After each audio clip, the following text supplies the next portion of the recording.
লন্ডনে চিকিৎসাধীন BNP chairperson ও সাবেক প্রধানমন্ত্রী খালেদা জিয়ার স্বাস্থ্যের বিভিন্ন পরীক্ষা শুরু হয়েছে।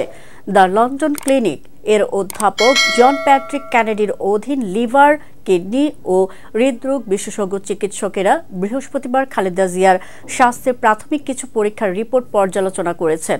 খালেদা জিয়ার ব্যক্তিগত চিকিৎসক AZM জাহিদ এই তথ্য জানিয়েছেন। তিনি বলেন, দ্য লন্ডন ক্লিনিকের বিশেষজ্ঞ চিকিৎসকেরা বেগম খালেদা জিয়ার স্বাস্থ্যের বেশ কিছু পরীক্ষার পরামর্শ দিয়েছেন। সে অনুযায়ী পর্যায়ক্রমে পরীক্ষাগুলো করা হচ্ছে।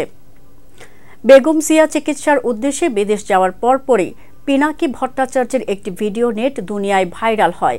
যে ভিডিওটি পিনাকি তার ব্যক্তিগত ইউটিউব অ্যাকাউন্টে 7 মাস আগে বিগত ফ্যাসিস্ট শেখ হাসিনার আমলে ভিডিওটি পোস্ট করেন। পোস্ট করা ভিডিওতে পিনাকি বলেন, মাত্র 1 বছর 11 মাস আগে ওনার লিভার ঝকঝকে পরিষ্কার, সম্পূর্ণ ভালো।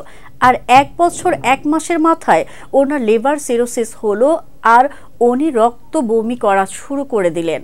এর আগে 3 ডিসেম্বর 2021 সালে সরকার খালেদা জিয়াকে মৃত্যুর মুখে ঠেলে দিয়েছে অভিযোগ করে বিএনপি স্থায়ী কমিটির সদস্য মির্জা আব্বাস বলেছিলেন, বেগম জিয়াকে বিষ প্রয়োগ করা হয়েছে।